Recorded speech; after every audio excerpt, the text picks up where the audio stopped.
তুমি রেডি হও না এখনো? হ্যালো, তোমার টিকিট। শুধু আমার টিকিট? তোমারটা কই? তুমি যাবা না?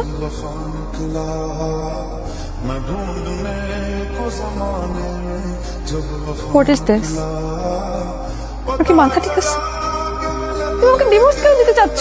এরকম 50 লাখ আছে। আমাদের দিন মোড় ছিল 25 লাখ, আর এই সেকেন্ড হানিমুনের জন্য আর 25 লাখ। দুনিয়ার কোনো আইনে তুমি দোকান মূল্যের চেয়ে বেশি পাবো না। তুমি আমাকে ডিভোর্স কেন দিচ্ছ? এভাবে লুকিয়ে লুকিয়ে আর কতদিন প্রেম করবো? আমি তোমাকে নিয়ে হানিমুনে যেতে চাই, তোকে নিয়ে রিক্সায় ঘুরতে চাই, বৃষ্টিতে ভিজতে চাই। সবকিছু হবে, আর একটু ধৈর্য ধরো। তোমার আর আমার ভেতরে আর কোনো বাধা থাকবে না।